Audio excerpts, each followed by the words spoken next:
They invented a man, 200 years dead, gave him a name, a portrait, and a tragic death. He wasn't real. Then they tried to summon him as part of an experiment. Something stirred, something answered.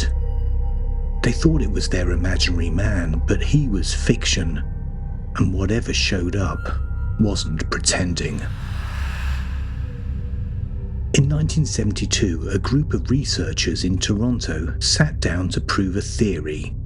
They weren't ghost hunters. They weren't mystics. They were scientists, and they were convinced that ghosts didn't come from the dead, but from the living. Their leader was Dr. George Owen, a mathematician and physicist from Britain. He had spent years studying poltergeist reports and believed most so-called hauntings were really just mental projections, stress-induced hallucinations with real-world effects. So, he made a bold proposal. If ghosts are created in the mind, then let's create one. Not summon, not contact, invent, and then see what answers back.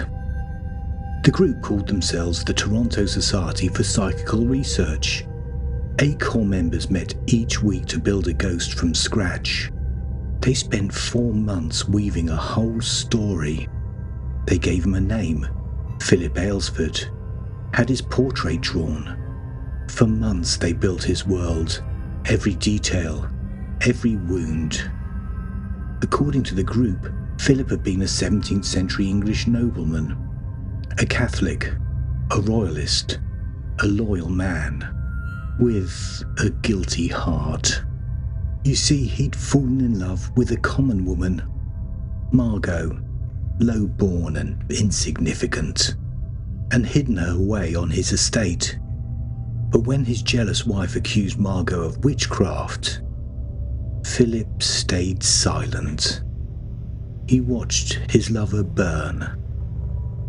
A few months later, he threw himself from the battlements in despair. And when the story was finished, they tried to summon him back. They gathered in a darkened room, week after week, just 8 chairs and a single table. The lights were low, candles flickered. Their hands rested flat on the wood. They spoke aloud, calmly, deliberately. Philip, are you here? What happened to Margot? They retold his life story again and again, not as fiction, but as if it was a shared memory. This wasn't roleplay, it wasn't performance, it was an experiment in belief, and they were waiting for something to answer. But over a year, nothing happened, or so they thought. After months of silence, they changed tactics. Instead of candlelight, they used bright electric lights. Instead of meditating alone, they visualized Philip together as one. And then almost immediately, they heard a knock. At first it was faint, a tap on the tabletop, a creak from the floor. Then came the answers. They asked questions and the knocks responded, once for yes, twice for no.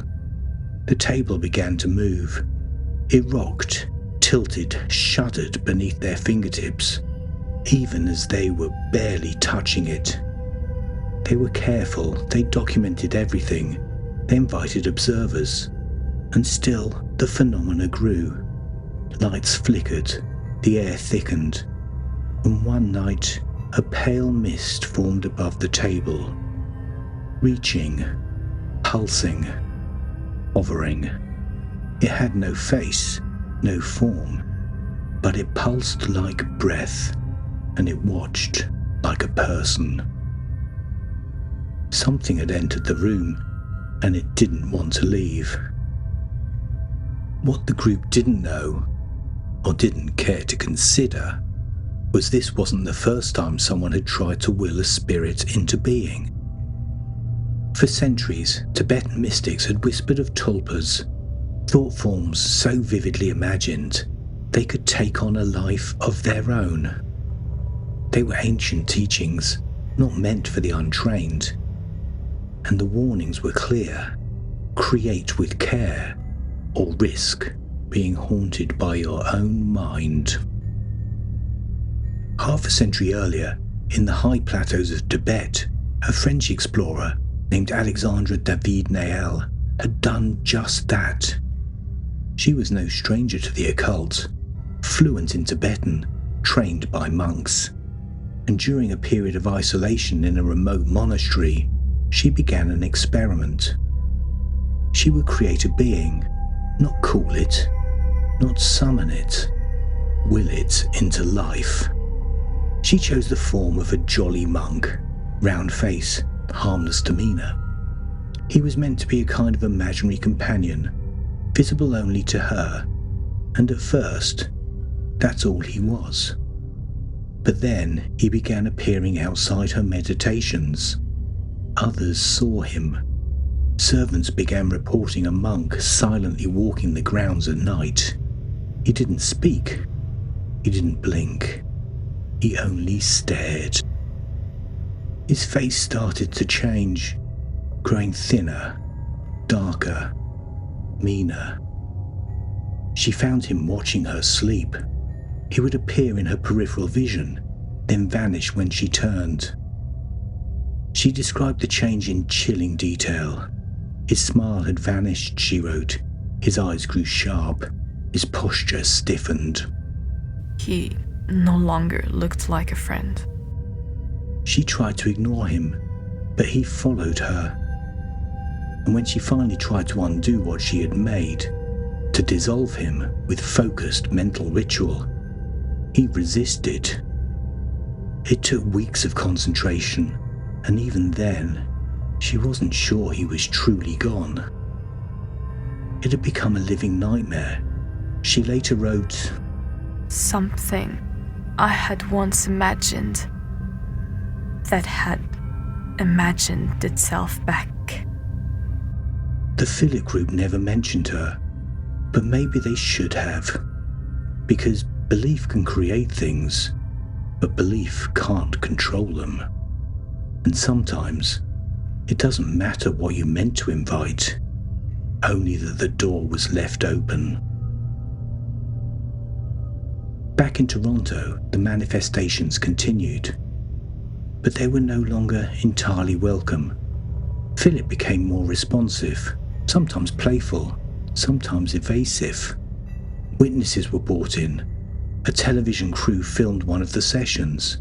They saw the same thing, the table jerking sideways, knocks without a source, flickering lights. One researcher claimed the mist brushed past him, cold and charged. But then it started to fade. The knocks grew weaker, the tables sat still, and eventually Philip stopped answering. When the sessions ended, the researchers thought it was over, but some of them began experiencing strange phenomena at their home. Scratches in the walls, shifting objects, the feeling that someone was watching. They tried again with new characters, new groups. A French-Canadian girl called Lilith, another spirit from Australia. Some worked, most didn't. One left a witness in tears, but none were quite like Philip. After the experiment ended, one member reported waking in the night to find their table shaking violently. No one else was in the house. Another claimed they heard knocking sounds in patterns they recognized as Philip. Even after the group disbanded, Philip kept showing up. He lingered, and here's the warning. What they made didn't just answer them, it broke free. And once it was loose, it didn't care who still believed, it just wanted back in. They weren't the first who believed science could reach the dead. In the early 1900s, Nikola Tesla, the brilliant inventor whose ideas shaped the modern world, claimed he built a machine to speak to the dead. And what he heard changed him.